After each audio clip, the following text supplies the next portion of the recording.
Ungwame bundu ya Kongo. Ungwame bundu ya Kongo. Ungwame bundu ya Kongo. Ungwame bundu ya Kongo.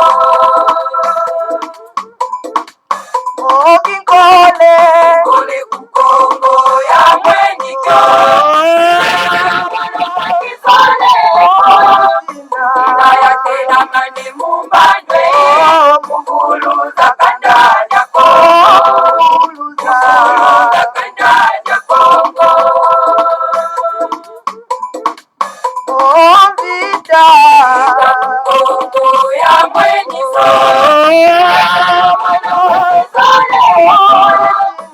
Kayatela mane mumbandwe. Mwana vita kukongo. Mwana vita kukongo.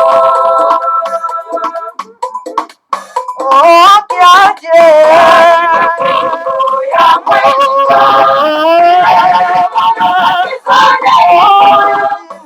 Kayatela mane mumbandwe. Kanda ya Kongo. Kanda ya Kongo.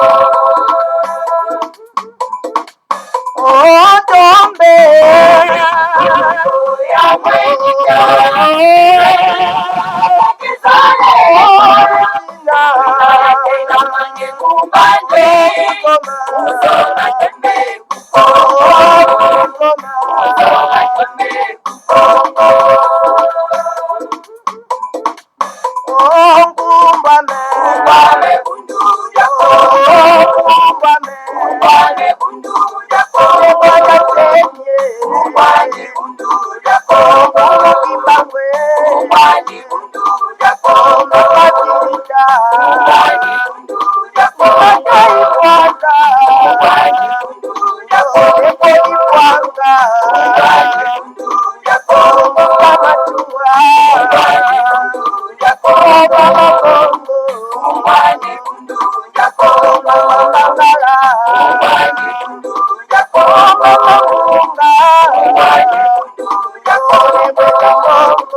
Ungwame bundu ya Kongo. Ungwame bundu ya Kongo. Ungwame bundu ya Kongo. Ungwame bundu ya Kongo. Ungwame bundu ya Kongo. Ungwame bundu ya Kongo. Matondo mingi bama batata bandeko balandi ya Kongo bololo kumbwame bundu ya Kongo tarabiso wana toye bomo mesano solo pena tuka na mokolo malelo pambate lelo ezali ya solo pena tuka mokolo ma lomingo mokolo mwa ya mwambi ya sanza ya mwambi mubu ya koto mibale na tuku mibale na moko tokomi bongo na ngonga ya zomi na misato na miniti zomi na mitano ingi koloba ngonga ya yambo na miniti zomi na mitano ya sima ya nzanga. En tout cas, bama batata bandeko toye lisusu na après-midi ya lelo ezali ya bino molobeli mbuta bopele bobala elingi koloba malamu koloba malamu toloba bama batata bandeko toloba arme munene mundoki munene pona baimboka soki un peuple abungi soki un peuple akoti na kinkole soki un peuple aza ko se retrouver te esengera a utiliser donc monoko na ye dernier rempart po ete akoka so penda ko se libérer.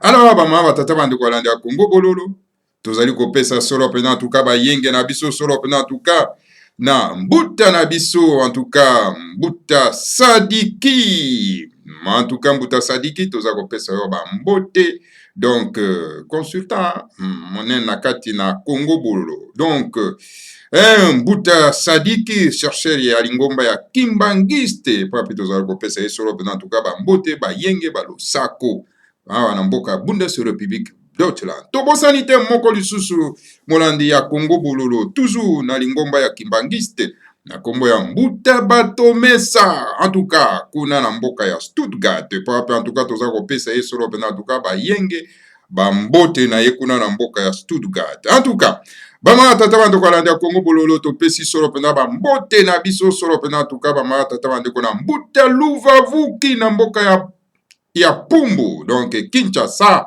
hein, na donc appellation ya déformation, hein, parce que Pumbu yango nde ezali solo pena tuka kombo ya Kinshasa bama batata bandeko balandi ya Congo bololo mbuta luvavuki kuna na mboka mokonzi Kinshasa. Toza kopesa ye bayenge bambote na ye kuna tobosani te en tout cas le grand caissier ya bundu ya Congo Mbuta Bafudinison epa wapi en tout cas topesi ye solo pena en tout cas bambote toyebi te soki toprononce kombo yango mpe malamu bama tata bandeko tokoluka toyamba nano ye na kati na embunduka monene ya bakulu tobengi solo pena Congo bololo bama tata bandeko balanda Congo bololo Mbuta Mputu Lusembo kuna na mboka Kabinda topesi ye solo pena bayenge en tout cas Mbuta Putu Lusembo asali sorti en tout cas médiatique lobby na kati na Congo bololo et par rapport à sa fronta qui sort en tout cas na Mbuta Sadiki bama tata bandeko na Congo bololo na émission wana bongo bo pesa biso ba commentaire na bino ma tata bandeko donc émission encore très intéressante quand même tata bandeko na Congo bololo donc voilà. En tout cas, tozali kopesa solo pena bambote na biso na ya yelonga na mboka bele ya yelonga bunga yo kanaka isusu te donc Congo bolola kabolaka isusu te donc ya elonga quasi inexistante ba mama tata bandeko ezali kama monene. En tout cas, topesi bayenge na biso encore mosusu na combattante monene ayo kanaka isusu te na mboka Suède na kombo ya Ndiwa en tout cas quasi inexistante donc voilà. Bama tata bandeko ba maman combattante bazali vraiment donc disparaît na kati ya nature donc batiki Congo bololo ye moko aza kobunda etumba donc voilà bama tata bandeko balanda Congo bololo donc voilà tozali solo pena tuka kopesa bayenge na biso bama tata bandeko balanda Congo bololo na mbuta na biso mbuta finda kuna na mboka Varandorf molandi monene ya Congo bololo en tout cas na Bundesrepublik Deutschland. Tobosani te mbuta boselu kuna na mboka ya France pa wapi en tout cas ba français baza kobunda balobi en tout cas il faut bakanga Macron na mignoti parce qu'il a installé dictature sanitaire na kati ya mboka na bango lobi jamais liberté voilà ma tata bato balinga ba boto lobi no liberté na bino fo bunda donc voilà mbuta boselu kuna na mboka ya France.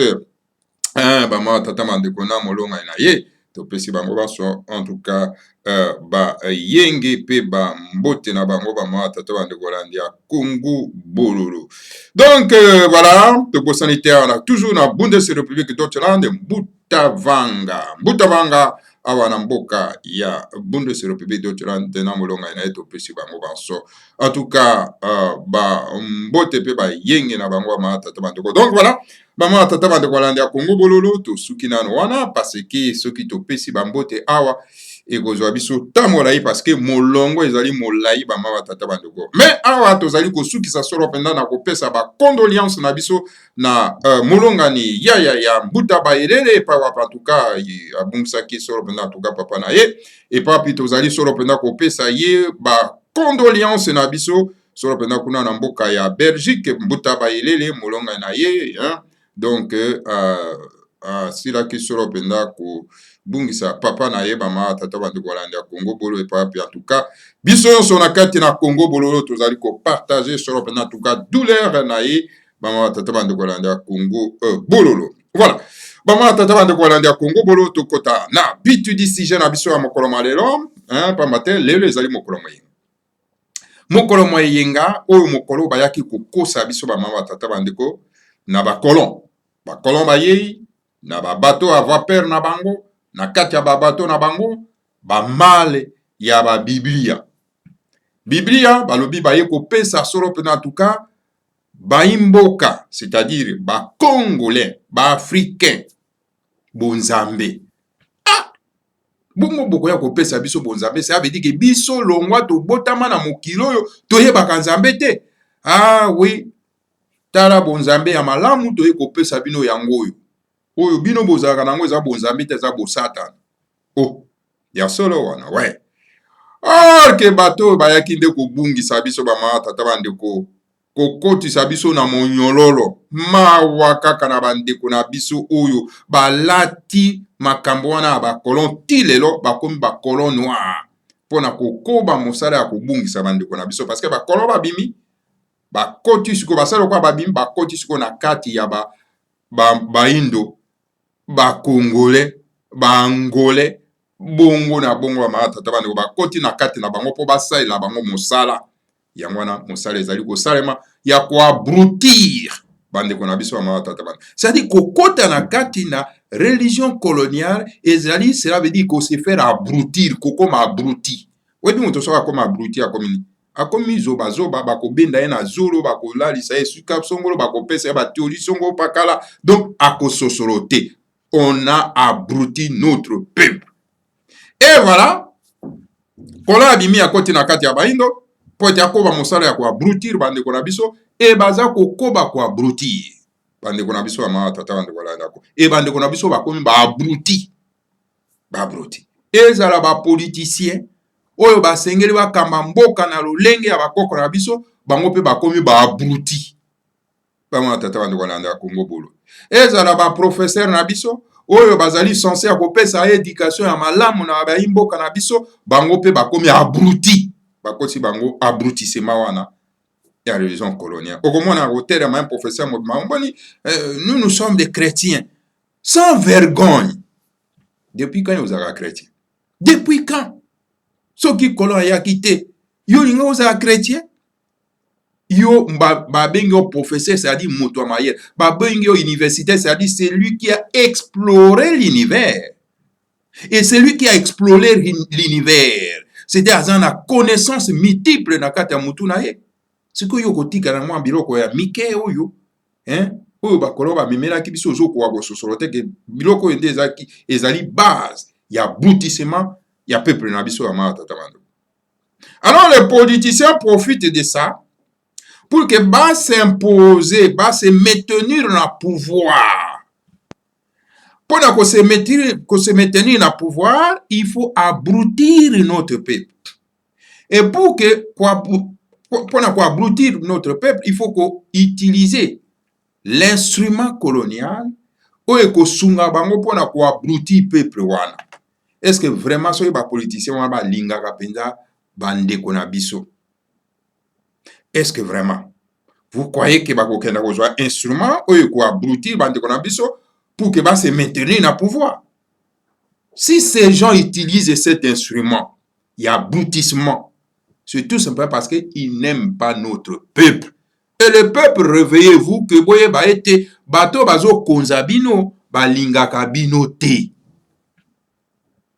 Un vrai politicien qui aime son peuple ou aza ko se battre pour les intérêts de son peuple akoki ko kenda ko soutenir instrument abrutissement te. Je vois par exemple le grand maître de Mandassim, ça ce n'est qu'un exemple que je donne à tout moment à Congo Bolo. Le grand maître de Mandassim me dit non, écoutez, biloko oyo bapaya bayaki nango te pona intérêt na biso, bayaki nango po balalisa biso pongi po bango ba piller. Alors voilà, la bonne nourriture na memeli bino yango yo, donc nzila Congo bundu dia Congo pama tata bande wala na Congo bolo pona kolongwa na abrutissement wana po bokoma solo pena en connexion na tata nzambe ya pungu tulendo le seigneur à Congo. Et il faut qu'on ait un enseignement na po ko akozo enseignement po longwa na buzoba oyo ba memela kibiso na bapaya lokola un peu place comme abruti akomi na inde ko telemerango. Oh non, ça c'est du secte, on est allé secte. Oh non, mutu wana azali magicien. Oh non, mutu wana azali ndoki. Et mutu aye kobikisa yo, kopesa yo connaissance bwanya po eto kwa kobima solo pena atuka na bozoba oyo bapaya baki kokotsa biso, kokanga biso miso po ete bango ba piller. Yo komi susu ko traiter ende ndoki, okomi ko traiter ende magicien, okomi ko traiter lingomba na ende secte. Et pourtant yo za na kati ya secte, oza koyeba te koza na kati ya secte. Donc, mutazali liboma, aza koyeba te kaza liboma. Mutaza kotambwa motakala, azo yeba te kazo tambwa motakala. Endeko, yoza na kati ya christianisme, oza kotambola motakala muza koyeba te koza kotambola motakala. Mais bato bamemelaki biso biloko wana bango bayebi ke oui nous avons fait un bon travail d'abrutissement ya ce peuple là et nous allons continuer à piller terre ya bakoko na bango. Mais tango bango bazo komona ne mwanda nsemi aza kopesa mateya kobimisa bino na libulu, alors bakomi vraiment écœuré. Babi mais non, mutu wana il faut to bundisa ye. Il faut to bundisa ye. Mais poto bundisa ye biso toza na mesure ya kokenda kuna te poto bundisa ye. Nous allons utiliser peuple na ye pour que à se retourner contre ye. Alors donc to diaboliser ye de façon que peuple na la ta diabolisation na akota contre ye abundisa ye. Et peuple y aura abruti ye palati kazaka wana ya lokuta wana ya bapaya, alors komi ko bundisa mobikisi na bango. Qui dit mobikisi? Mobikisi azali moto oyo aye kopesa bino makambo ya sika oyo bino boyebi te mpo na ete bokoka kozonga na nzela ya bakoko na bino mpo bokota en connexion na tata nzambe ya Punctulendo bama batata bandeko balandi ya Congo bolo. Kozalaka na christianisme ezali kotia barrière oyo ekosala ete tokoka kokota tozonga na reconnexion na tata nzambe ya Punctulendo te bama batata bandeko. Et bundu dia Congo oyo ezali lingomba oyo le grand maître akeli oyo ezali solo na université monene ezo permettre na baimboka po ba resala reconnexion donc na le Seigneur à Congo pour que tout ça là ce qu'on appelle ba mama tata bande kolandi à Congo bololo. Donc donc tozwa connaissance ya sika ya kitoko oyo ekosala ete tosala ce qu'on appelle l'évolution spirituelle na biso malam akatena mokolo. Car c'est avec le christianisme ezo bare biso route wana po tosala évolution spirituelle na biso mama tata bande kolandi à Congo molo. Moi tosala escalader montagne ya sainteté ekozala te. Et voilà mama tata bande kolandi à Congo molo. Et baindo baza ko répéter la même histoire. Fumukembanga yaki la même chose. Kaka ba utiliser baindo pour que bakwa ko bundisa ye pama tata bande kolandi à Congo bolo. Toko suka wapi. Mais tozana RD verso pama tata bande kolandi à Congo bolo. Toko tikati. Aussi longtemps que tozana bomoi. Toko beta c'était. Alors donc bidozer toko utiliser ango pour na ko broyer donc ba bruti wana oto kokuta na bango na banzela ba mama tata bande kolanda Congo bolo. Donc voilà ba mama tata bande ko balanda Congo bolo. Donc eloko oyo esalaka ete toyeba kobatela mabele te ezali ba principe na ba théorie ya bapaya oyo esalaka etiaka biso barrière wana mama tata bande kolanda Congo bolo. C'est pour cette raison esengeli bayi politicien bayi politique bakoka solo kozonga na barasine na bango po bayeba kosala politique ya malamu. Po bayeba kosala politique ya malamu. Aussi longtemps que toza toujours na kati ya théorie wana ya bapaya po bamemelaki biso pona ko abrutir biso, même nos politiciens sont devenus des abrutis. Alors donc moyen bakwa ko défendre mabele ya bakoko na bango ezali te, moyen ba défendre intérêt ya peuple na bango ezali te, moyen bakoka kokota na action ako développer mboka na bango ezali te. Mama tata bana tokoki kopesa exemple ya bamboka nyonso. Mboka moko te na kati ya mokili, mes chers frères et sœurs, et se développa na ba théorie ya bapaya. Mboka moko te na mokili et se développa na bonzambe ya bapaya. Jamais du tout mama tata bana. Moni la Chine populaire qui est un exemple. Et Mao Tse-tung avait compris. Ah ben non. Ceux qui tokozara toujours en contact avec ce monde extérieur. Na ba théorie na bango ya lokuta. Na ba bonzambe na bango ba memeli bisawa. Toko s'en sortir te. Alors donc, fermons les frontières, détruisons ba mangomba oyo et yaki kola esabande kona biso pongi pe kotia biso zizani. Parce que mangomba wana le christianisme ya kotia zizani na kati na ba mboka. Alors donc, voilà, l'enseignement ya kozonga na tambi ya bakoko na bango ekoti, et à ce moment-là bafungoli ba frontière na bango baye sikoyo kokole technologie ya sika oyo ezali kobala na solo pena en tout cas na bokoko na bango, et voilà le développement explose na kati ya Chine populaire. Parce que cette religion coloniale est très dangereuse pour notre peuple, pour notre avenir, pour notre pays. Nazoyi bisabino wa tata bande kwa na Congo bolo. Ezali mabe makasi. Parce que tala bino moko na kati ya mukanda wana baza ko diaboliser bino, boko souffrir na complexe d'infériorité. Parce que l'histoire oyo ekomami na un vainqueur akokoma kaka pona ye, akokoma pona yo te. Un chasseur akokoma histoire oyo eza ko glorifier ye, akokoma histoire ndenge nyama salaki ekuna na zamba te mama tata bande. Kaka nyama ye moko moto ayebi ndenge ni makambo asalaki chasseur awa.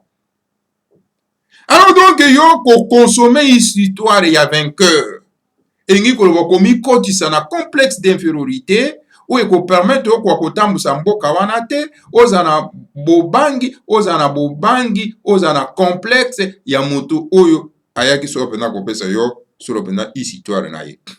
Alors donc la Bible, qui est donc un livre colonial, ezali tout simplement qu'on perpétuer un complexe d'infériorité envers nos frères, envers nos politiciens, oyo epai wapi bakoki kosala eloko moko te, une fois que balingi koluka kobima kosala eloko pona peuple na bango, alors donc babangisi ye akomona azongi nsima moya koka kokenda liboso ezali te. Alors donc tokosenga nde na bapoliticien na biso bamama tata bandeko bakota na lingomba ya malamu tobengi bundu ya Congo po bazwa baenseignement ya sika oyo ekokomisa bango bato pe makasi oyo epa wapi bakobunda mpo na mboka na bango mpo na intérêt ya peuple na bango bamama tata bandeko ya Congo bolo. Vous avez un professeur ya bundu ya Congo, le grand maître Nemanda Semi, qui donne les enseignements gratuits parce que lui-même reçoit gratuitement et pas un monde spirituel, pe azali couper sabino yango gratuitement sans que beaucoup à kofuta attend moins €1. Alors donc, profitez-en. Alors donc, le grand maître de Mandasemi a démontré, noir sur blanc, était et sengeli kolba vérité ou ezali caché. Parce que les colons ont utilisé le nom de Jésus pour na bit na bango moko. Pour te ba konza nango mokili.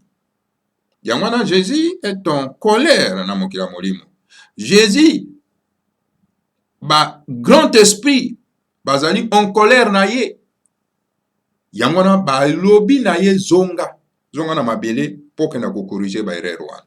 Mais Jésus a été fatigué parce que quand on parle de Jésus ici, on fait allusion à Kulu Isanusi. Parce que nous avons tant qu'on a salaki mission et lobby, à sali commentaire lobby non mais le grand maître de Mandasemi a commencé la confusion dans ma terre. Confusion, a comme si kolobela makambo ya Yesu, tout ça là, hein? Et pourtant j'ai expliqué ça avant. Eh bien, quand le grand maître de Mandasemi utilise le nom de Jésus, parce que c'est que vous, le nom que vous connaissez, c'est Jésus. Alors, il fallait utiliser ces mêmes noms pour nous faire comprendre de bino makamonde ngezali. Oui? Parce que sur le bikulu isanus, bokoye ba été. Alors donc, utilisez les noms que les colons ont amenés chez nous, parce que c'est un nom inventé par Constantin. Alors il faut utiliser ces noms-là, hein, pour que beaucoup comprennent. Parce que Tango, le grand maître de Mandasemi, a commis beaucoup. Il y a le saboteur de la vérité universelle. Et Zali pour été beaucoup à Kotanga Yango, pour boyer balokuta ou ezali na kati ya mokanda ou ba memela kibiso ba bengi Biblia. Oyo ezali na la base ya brutissement de notre peuple. okomona me badepute baza koutilize yango otala na bible balobi boye otala na bible nzambe alobi boye. Donc nzambe ezali nde constate oyo bavandaki kuna na nini na conférence de mission bakomi mokanda na bango mpo baya koabrutira yango bato. Donc nde nzambe ye wana constate. Voilà badepute bazobenga badepute okoyoka bango même bajournaliste babosembe ils utilisent les versets bibliques. Batambo alias Eliezer bazo utiliser ba verset biblique. Bamutombo alias Israël bazo utiliser verset biblique. Donc ils utilisent biloko oyo eza ko abrutir o bayaki nango pona ko abrutir notre peuple. Donc bazali responsable ya abrutissement de notre peuple et ce sont des dangereux pour notre pays, pour notre nation, pour notre peuple. Et biso tu ya kande ko fungola bino miso. Yango na les grands maîtres de mandat c'est makomi buko babengi donc les saboteurs de la vérité universelle. Yango nazali ko exhorter na ba mboka bo somba yango pona ete bo tanga pour bo comprendre lokuta yango eza na kati ya Bible ezali nini. Pourquoi Jésus c'est lamate? Pourquoi Kulu Salusu c'est lamate? Pourquoi le monde spirituel bazoko tinda ya ko corriger mbebo eza na kati? Alors donc Kulu Salusu Jésus donc azali ko boya koya parce que ayemba lebele ayebi souffrance eza na kati ya mokili azomona ndenge pe les grands maîtres de mandat semi wazali tout mananza ndenge azali ko souffrir ko kata ba mbeli na mutu Kasongo abimi amemi ba terroriste na le 24 avril 2020 pona kokenda ba bomaye kaka pona nini balingi koyoka vérité te nyonso wana po ba protéger mopaya na komba Hippolyte kana me mwana tuti rwande mopaya bolingi koyoka vérité te. Mais bolobi que vous avez christianisé. Votre maître Jésus disait que vous connaîtrez la vérité et la vérité vous en franchira. Si vous avez boire ici la vérité mais tika motalo ba vérité. Tika les grands maîtres alo ba vérité. Si vous boko même machette pour que nous katanango un papa de 70 ans. Vous ne voyez pas que vous êtes vraiment des gros terroristes de grande puissance. Parce que, ou bien, vous avez tout simplement ban abitinda. Monsieur Kasongo, alias Sirvano. Alors, voilà, bama tata bandukolanda Congo bololo. Donc, to fungola miso. 21e siècle. Bako sakabiso kaka. Te. Ngaite. Ngaba koko sangate. Bama tata bandukolanda Congo bololo. Donc, voilà.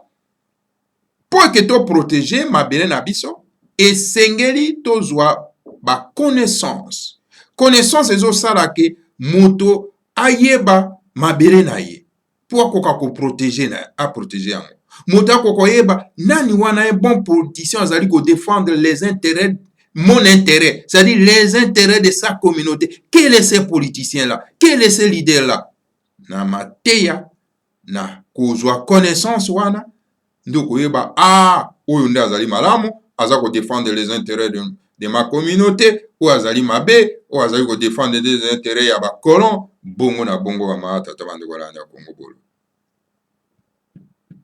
area verso ya kinatimas. Voilà ba mata tabande ko wana ezaki un mois introduction. Alors livre ezali ko tekama. Alors bama tata bandeko tozali kozela bandeko ba contacter biso po ba yebisa biso esikani bandeko bakoyi kozwa buku wana buku ya les saboteurs de la vérité universelle. Donc awa na kati ya poto eza kotekama wapi. Alors donc ndeko oyo azwi responsabilité ya koteka buku wana esengela contacter Congo bololo bongo tozwa ye na Congo bololo de façon que apesa numéro ya téléphone adresse po bandeko basi ba contacter ngai pona kozwa buku wana ya le saboteur de la vérité universelle. Ça coûte 10 € na kati ya Congo et 15 € awa na mboka ya bapaya bama tata bandeko landa ya Congo bololo. Donc voilà, moi muke oyo tokokaki kopesa bino comme introduction pour na mokolo malero bama tata bande kolanda ya Congo bolo po sikoto kota sikoyo na sujet na biso oyo to memeli bino solo na pokwana. Je crois que avec cette introduction vous êtes satisfait, non? Oui, d'accord. tokoba. Alors avant que tokoba ma tata bandeko toyoka nano tokota nano na loyembo parce que balobi na biso na Bukongo balobi boye. Le grand maître, le professeur de l'université Bukongo ya Bundu dia Congo alobi kosambela koyemba ezali elingi koloba kosambela mbala misato. Kosambela mbala misato. Alors siko tosambela nani mbala misato. Toke kozwa loyembo na biso bandeko na biso ya Bundu dia Congo kuna na zikwa ya Kinshasa epa wapi. Donc Mbuta Luvavuki otaki kotindela nga yango tosambela nano elongo moko matondo mingi bama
Nakugamanisi ego nalana kumanima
matondo mingi soro pena na bandeko na biso ya zikwa ya mpumbu bama tata bandeko balandi ya Congo bololo et puis en tout cas bango banimi kuna en tout cas bama tata bandeko balandi ya Congo bololo en tout cas matondo mingi na bino banso en tout cas bandeko bama tata bandeko balandi ya Congo bololo ba panafricain. Nous avons que une seule organisation où ils allaient ko tombola solo pena honneur na biso c'est bundu dia Congo musu sezate où ils allaient côté à la vérité universelle c'est bundu dia Congo musu sezate mais ce qu'on allaient vraiment panafricain nous devons aider sengrito sunga solo pena bandeko po ba bâtir édifice ya munene oyo ezo sala fierté ya ba panafricaniste bama tata bandeko balanda Congo botala bandeko na biso ndenge bazali kokenda ko invoquer ko sala ba invocation na ba conditions difficiles. Est-ce que vraiment et tout chaque biso te zo sala biso pasité pendant que bato oyo bazali ko invoquer ba esprit ya bapaya ba koko ya bapaya o bazali ko faire abrutir notre peuple ba boza ko pesa bango ba moyen pour ba construire ba édifice ya malamu na ba conditions ya bien. Donc tolingi ko sala promotion ya biloko bapaya que tout ça la promotion à biloko na biso moko. Alors donc bama tata bandeko balanda Congo bolo to mi kota na kati na biso to meka ko raisonner parce que moto mosusu akoya ko sala na place na biso azate soki biso moko to métier vraiment au travail té. Nous devons nous mettre au travail pour que bandeko na biso ba ko construire édifice où ezali ko représenter ba panafricain ba yeba que non nous allons prendre notre chose en main. Et lingomba ezali kolobela vérité universelle ezali kaka bundu dia Congo bama tata mdongo. Mosu ezali te. Mosu ezate. Alors donnez votre argent à ba mangomba mosu wana. Donc ezali tout simplement ko continuer ko perpétuer donc qui colle ya baindo na kati ya mabere na bango. Voilà bama tata mdongo balandi ya Congo bololo. Donc tous les canons on a deuxième sujet na biso ama tata bandeko tozali kolobela siko likambo etali solo pena mabele ba tata bandeko boyebi na mboka na biso bokene na mboka Kinshasa bapaya bazali ko envahir mboka bazo botoro mabele malembe système ya apartheid ko s'installer ba indien bazali ko botoro mabele ba libanais bazali ko botoro mabele bato bikolo na bikolo baza koya koboto mabela ozie aussi ya biso nyonso tozotala. Alors tozosunga meme bango pona nini na mokando ya bapapa memeyaki biso balobi ke non biloko nyonso ekotikala biso tokokende na lola. Mais je vous dis mes chers frères et sœurs bokokende na lola te pamba te mabele wana Nzambe apungu tolendo motapesa ki biso. Kito eza na kati ya mabele wana atiaki pona biso po tango tokoya tozwa possession na yango po te to construire mboka pona évolution spirituelle na biso. Mais kotika yango na maboko ya ba indien, ya ba libanais. Mes chers frères, c'est un crime contre l'humanité bama tata de wala na Congo. Kotika yango na maboko ya tous les prédateurs, c'est un crime. Bokena na kati ya mboka. Ba institution yon surtout ekotika na maboko ya bapaya. Ça ne va pas bama tata bande. Tona nana ndeko na bokebi bongo tokoya kozonga lisusu bama tata bandeko balandi ya Congo bololo ndenga za ko présenter biso situation ndenge za na kati ya mboka. Tona nana na bokebi bongo tokoya ko sala commentaire biso yon surtout lisanga moko. Ba commentaire na bino na kati ya video yo ezali na bosenga mingi. Bien que bokima kana bino ko s'abonner, bokima kana bino ko partager, bokima kana bino ko sunga. Alors donc biso to ko continuer ko bundaka na ba petit moyen de bord na biso de façon que mongongo na biso yoka na kaka de façon que kombo ya les grands maîtres de mandation mo azali ko lobela la vérité universelle ko ka toujours ko continuer ko yoka na matoyi na bino. Tola nana. Et j'ai constaté que tous les secteurs économiques, tous les secteurs clés, je dis bien tous les secteurs, ne sont contrôlés que par les étrangers. Ceci est un danger. Pour ne pas donner l'impression que je m'exprime dans le vide, commençons et analysons froidement la problématique. Dans le secteur bancaire aujourd'hui, à qui appartient la Rabobank? Elle appartient à la famille Raouchi, ce sont des Indiens. À qui appartenait la BIAC qui venait d'être mise en liquidation? Elle appartenait à la famille Blatter, c'est encore de Belges. À qui appartient aujourd'hui The Trust Merchant Bank, ou la TMB en sigle? Elle appartient à la famille Lévy, ce sont des Juifs. À qui appartient la BCDC? Elle appartient à la famille Forest, c'est encore de Belges. Quoi encore? Afriland First Bank, elle appartient aux Camerounais. BGFI, elle appartient aux Gabonais. Equity Bank, qui était Procrédit, elle appartient au Kenya. EcoBank, elle appartient aux West-Africains. Citibank, elle appartient aux Américains. Qu'est-ce qui appartient aux Congolais? Rien. Aucune banque opérant aujourd'hui en République démocratique du Congo n'appartient aux Congolais. Aucune. Alors, la question que je pose à mes chers compatriotes, si nous, les Congolais, nous ne contrôlons pas notre secteur bancaire, comment allons-nous financer nos activités de développement? Impossible. Impossible. Parce que nous ne pouvons pas dire à ces étrangers de se conformer à ceci, à cela. Ils ne sont pas venus dans ces pays pour des missions caritatives. Non, ils sont venus dans ces pays pour trouver leurs bénéfices. Et à partir du moment où ce sont eux qui détiennent tous les capitaux, qu'est-ce que nous allons faire? Le secteur bancaire est totalement contrôlé par les étrangers dans notre pays. L'histoire renseigne que dans le secteur bancaire, le premier Congolais à s'aventurer dans ce secteur, il s'appelait Papa Dokolo, le papa des syndicats. Et toujours les anciens avec qui j'ai échangé nous ont certifié que, à l'époque, la banque de Kinshasa, qui appartenait à Papa Dokolo, accordait facilement des crédits aux Congolais. Aujourd'hui, obtenir un crédit bancaire dans notre pays devient un parcours de combattants.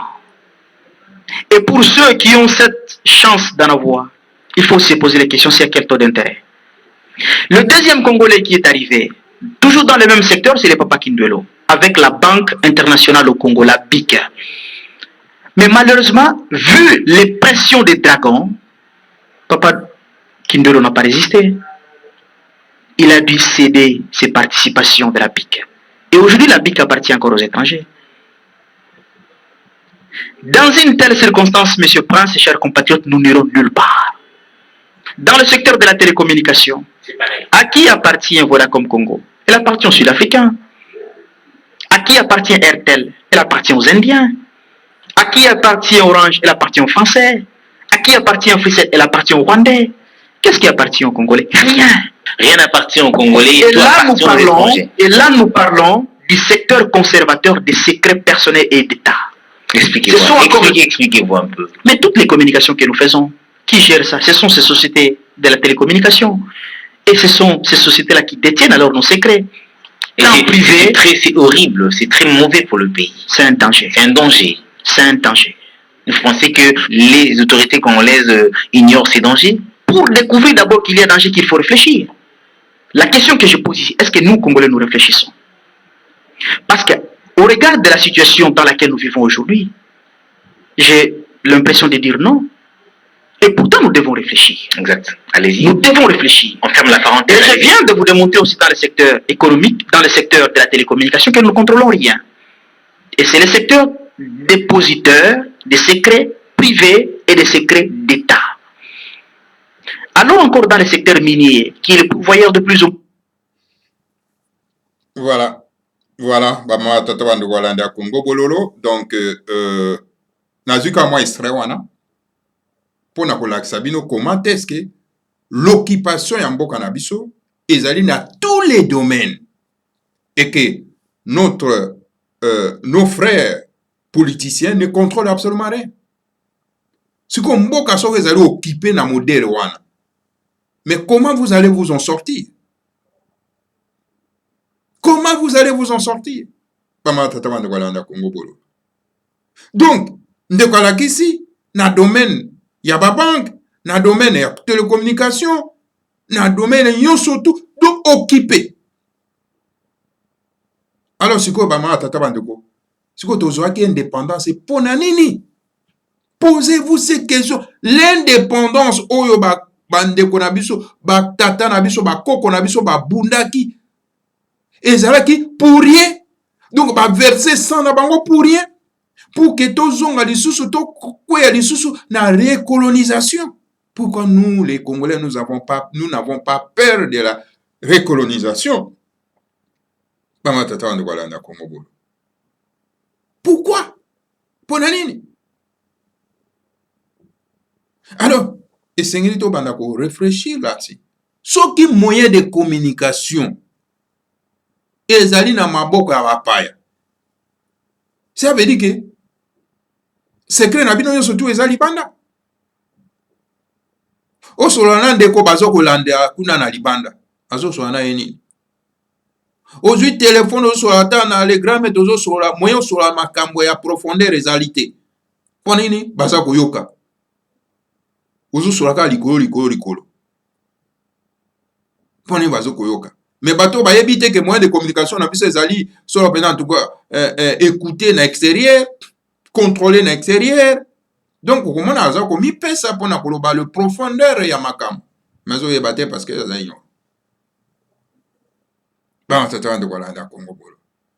président de la République dont moyen de communication ya mboka na ye ezali libanda, est-ce que secret ni na kozala nango? La sécurité ya mboka na bino, le moyen de communication ezali na extérieur. Donc makambo nini ya secret kozala na kati, secret d'état kozala te.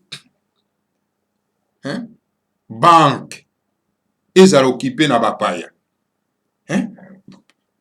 Sikoyo bandeko na biso bakozwa ba crédit ndenge nini po ke basala bilanga basomba ba tracteur basala ba élevage ekosalema ndenge nini? Rien, parce que bapaya bakopesa bango ba prêter. Pourquoi? Parce que baza kobanga ke soki bazwi mbongo ba développer ba secteur agricole, économie ekomata bakokoma makasi, alors bakoconcurrencer na biso. Alors donc, il faut bapimela bango kopesa bango banyongo ya banque ba mwa tata bande kolanda Congo. Omoni danger. Omoni danger. Est-ce que bino ba imboka bozo mona danger wana te? Est-ce que ba politique bazo mona danger wana te? Alors donc, voilà ba mama tata bande ko esengeli to raisonner na sika wana. Tala mboka nyonso ville nyonso tu okomona quartier batongi quartier mobimba quartier ezali kaka mpona ba étranger ekokoma moko mosusu ke non yo mokolo mboka okota kuna te, interdit parce que ezali sous secteur na bino te eza bango. Réveillez-vous mes chers amis, il faut kolanda leader politique oyo aza kobunda mpona intérêt général ya mboka na bino. Et maintenant, bino bozo comme ça leader wana comme votre ennemi parce que bazo bombarder bino ma théorie à lokuta na bapaya parce que bapaya ba ebi kete moto wana azo la musabango. Ne mwanda se azo la musa peuple oyo. So to continuer kotika ne mwanda se me libre, to pese ba moyens financiers. Alors donc akola musa peuple oyo congolais, alors il y a un risque que peuple soka la muki ba ko bengana biso na mboko oyo, alors to ko perdre biloko na biso. Mais mes chers étrangers, n'ayez pas peur. N'ayez pas peur. Mieux vaut de travailler avec un peuple éveillé que de travailler avec un peuple bourrique. Mieux vaut de travailler avec un leader éclairé, doté de valeurs morales et spirituelles, que de travailler avec un leader politique, donc abruti. Parce que peuple wana sa tango se réveiller, ça sera comme une bombe. Alors beaucoup qui malokola bantaba ba mikomboso. Voilà, en tout cas, ma tata bandeko, wane zalaki soro pena en tout cas. Extrait ya koluka soro pena en tout cas koyeba ndenge nini tokoki kosala ba ma tata bandeko pona ete tokoka kolongwa na kinkole na bombu yango wana. Alors poto kwa komela pe moi kopo ya mai lisusu ba ma tata bandeko poto zwa solo pena en tout cas dernier info na biso, dernier sujet na biso ya Koffi Olomide oyo akendeki na bo solo na politique. Alors donc kosa la déclaration après une forte pression ya baoyo ye atakaki azongaki lisusu mpona koya kosenga pardon tokosala mwa commentaire là-dessus bamama tata bandeko mpo tokolakisa bino ete eza na mibali misusu balataka kaka pantalon kasi na kati na bango bazalaka nde basi bamama tata bandeko balandi ya Congo bololo tosambila nano bamama tata bandeko balandi ya Congo bololo donc na bukongo balobi na biso koyemba ezali kosambela mbala misato alors mbuta luvavuki alors lususu loyembo asili kotindela biso tokoka koyoka tosambela na bino elongo moko bama tata bandeko balanda ya Congo bololo toke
Matondo mingi en tout cas mbuta luvavuki kuna na mboka ya Pumbu mbuta luvavuki en tout cas matondo mingi solo pena en tout cas na baloyembo en tout cas yosili kotindela biso na kati na plateau ya Congo bololo en tout cas voilà bama tata bandeko au plaisir ya balandi ya Congo bololo donc voilà toyaka mokolo mayenga mpona kobala ye lokuta oyo bapaya bamemelaki biso kolongola milimo ya mabe bakisi batalisman oyo bango bayaki kokunda solo mpena tuka na mabeye na biso mpe oyo bakotisaki solo mpena na babuku oyo bamemelaki solo mpena biso tobengi biblia na babikeko na bango bamama batata bandeko mpona kokotisa biso na kinkole. Alors biso toyaka na dimanche mokolo mayenga mpona kosambila te po mokolo mayenga ezaka kosambila te na bakoko na biso bamama tata bandeko balanda Kongo bolo toyaka mpona kobala ye bakisi wana batalisman wana na bikeko na bango na mipepe na bango na babuku na bango bamama tata bandeko balanda Kongo bololo esengeli tobala ye yango mpona ete moyindo akoka solo mpena tuka kozonga na place na ye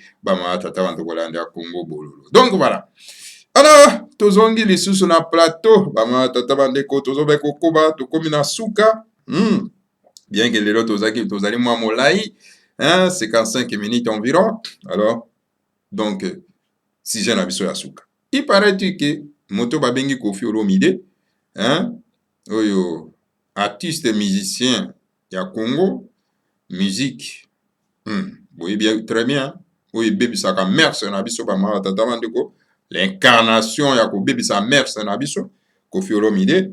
Donc voilà, akende kosala déclaration na bosolo na politique et pas en Mbuta et pas en Ndeko Mutombo alias Israël na komba bapaya.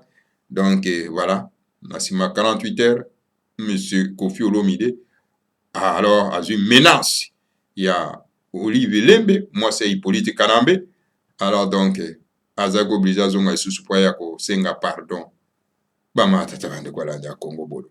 Bato bayebi ko sa simete. Olobi likambo faut assumer yango. Alors donc voilà, c'est la honte. Sony. Toyokana. Naboke Binyons.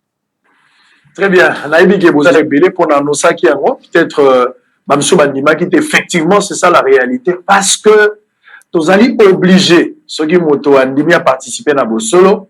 Tozali juste là pour donner l'occasion à tout le monde. Koffi Olomide, l'artiste musicien, Azali nouvellement adhéré à FDCA, il y a professeur Bahati Azali Mokondi Sénat, la PCP Mbote, dans la Kakibino que Azan Anzela Zakoya. Effectivement, ici à Komi, tout ça obligé, tout ça Goyambaye, parce qu'il y a déjà dans le plateau, avant de poursuivre Nandego Sylvain Mutombo, parce qu'il a autorisé clairement.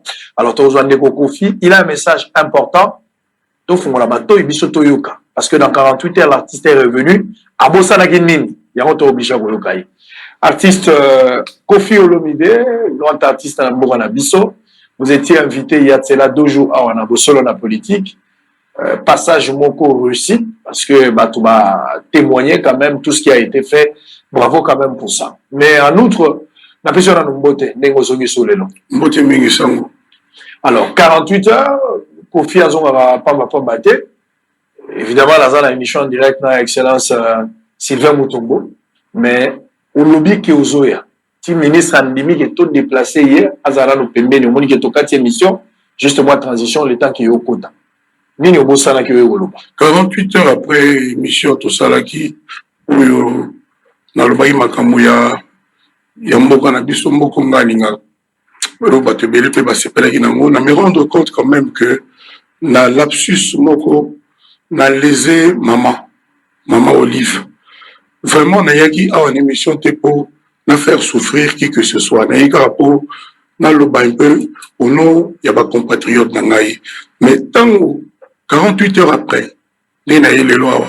Na yako me rendre compte parce que va tali singa quand même. Au moment na koka na nyo sauter. Na koka na ngai na nyo sauter. Tant va tali singa que ah le batel. Maman Olive s'est pénité. Maman Olive a dit, maman la biso qui première dame Mboka. Vraiment, na yaki pona ibisaye a apaisé mon thème. Je lui présente mes excuses. Nata gentleman, nous avons bali. Yango na kokité, nous avons un problème là, et à travers ba maman le msuba kanzana sa ina ko non. Izaka lapsus, nenge balba muno kozanga liba koute. Yango na spontanément. Mais alors spontanément 48 heures après, dans le banaye que vraiment maman Olive Lembe, Madame Olive Lembe, mes excuses, et ça lapsus, ce n'est pas ce que je voulais dire. Tant on a le bagui boy, le contraire, on est dans le temps on a canissi boy, le contraire, on est bimé. Donc, pour la 3e fois, on a place. Et puis, merci, d'abord, Sango Ndimi, quoi, coordinateur, la ministre. Vraiment, je présente mes excuses. na Maman Olive, pour moi, lapsus wana oyo esali epasi na motema. Moi j'ai compris ça, c'est ainsi que je suis venu spontanément. C'est-à-dire vous retirez votre propos là. De retirer, puis ce n'était pas du tout mon intention. Et but de la émission qui voilà absolument pas tout ça va comprendre, mais comme ça ne change rien contenu à l'émission absolue, sauf quand passage wana qui est tout à fait déplorable. Dans le lobby vraiment du fond du cœur, je ne pensais pas que Bimagi Bongo.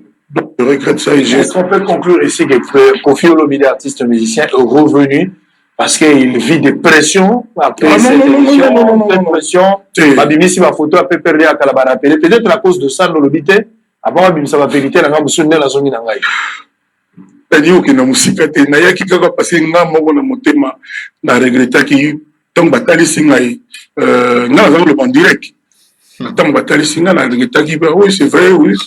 Dans le but, en toute simplicité, en tant que moi, mon Bali, en tant que moi, na Congo digne, na PCI, maman excuse, maman Olive, donc on a mon lapsus voilà. Très bien. Artiste Kofi Olomide, des fois dans la vie, hein, il faut savoir perdre la petite raison pour avoir la grande raison. C'est un droit, il fallait tout yamaye, un petit message, il n'était pas prévu pour l'émission, mais tu improvisé parce que l'artiste voulait s'exprimer. Je pense que moi aussi, je vais prendre parole pour la message les alliés adressé pour comprendre que l'artiste émission d'abord est un mot direct la vitesse à koloba motagoy koloba nenga koy koloba un texte en dehors de son contexte un prétexte il a parlé vous l'avez compris les messages est passé Matondo mingi en tout cas ezali mawa bama tata bandeko ya Congo bololo ezali mawa mingi bama tata bandeko bato mosusu komona balati pantalon kasi okonisi aza mobali donc azali na ye mwasi bama tata bandeko ya Congo bololo eza aussi na baso baza mosusu baza makasi lokola koleka mibali ezali te ke to minimiser basi bama tata bandeko limbisi pora yango to minimiser bino te parce que la majorité ya basi bazaka toujours un esprit ya faiblesse manda monde bazaka l'esprit ya makasi donc voilà bosoni yango wana mama tata bandeko ya Congo bololo donc moto ande wana akoza ata leader ya esika songolo paka absolument pas et vous trouvez il y en a beaucoup comme ça hein ebele baza ndenge wana beza politicien na kati ya mboka baza ndenge wana alors monsieur frère il faut tozalaka vraiment na fierté moko monene na fierté parce que nous avons qu'un seul leader et il assume le grand maître de Mwanda Semi tout le monde en Zambie nema vwemba nkosi yo leki bango kaka ya mokolo aleki bango quand il parle parce que a utilisé cerveau naye peut tourner la langue naye 1000 fois et il assume ça. Il faut assumer votre déclaration. Et vous trouverez, on a beaucoup de leaders politiques dans le Djambo Kandengwana. Alors, il non, retirer la parole. Au moins, on n'avait pas zongissima à retirer. Mais au lobby, on a nani. Et pas opposant la mesure, il y a quoi assumer parole na yote. Ce que lobby, parce que vous avez utilisé votre âme et conscience. Que ma camon a zolo bezali va. Non, mes chers frères, tout qu'il y a de gauche à droite, il midi à 14h. Nous avons qu'un seul leader na kati Mboka.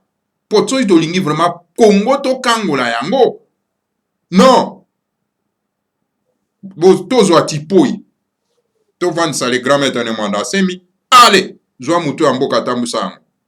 Il n'y a pas une autre personne vraiment à Tataban de Gualanda Congo. À part Mwanda Semi na kati Mboka.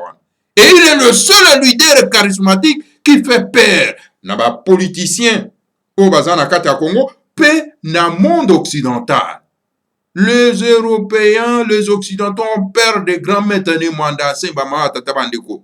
Parce que, oyebi, Bama Tatabandeko la Congo bololo, soko moni ba Occidentaux bazako diaboliser moto. Loba moto wana za malamu pona bino. Mais si vous avez kumisa moto, le moto a commis penza donc abruti zoba. Il faut comprendre. Vous avez toujours le contraire. Voilà, Bakofi. Ce ne sont pas les hommes. Car à grande guerre. Mais avec ça, tu vas comprendre, non, mais ça, c'est foutu, ça. C'est rien. Ce n'est pas un homme. Voilà, Bama, Tata Bande Kolanda Congo Bololo. Oto Memela Bino Solo Benatuka. Na après-midi, allez là. Wana Tokuta Nabino Barasim. Bon moment, ça. Commentaire Nabino. Alors, donc, tu as un Solo Benana Bosenga, Bama, Tata Bande Ko. Alors, beau s'abonner massivement. Beau s'abonner à Wande Sika Vérité Universelle des Alaka. Poto Zwaka et pas en tout mon ensemble. Tu es tout l'équissé du bino yango.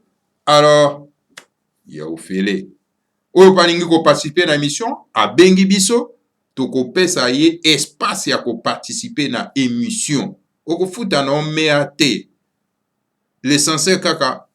Bande ko a besoin de connaissance aux anango pour na été avec la connaissance ya monde ko bigisa ikolo na biso mama tata bande bo s'abonner bo aider la chaîne hein bo liker kuna j'aime cette vidéo et vous appelez malan mama tata bande voilà na Congo Bololo. Abonnez-vous massivement na kati ya chaîne ya Congo Bololo.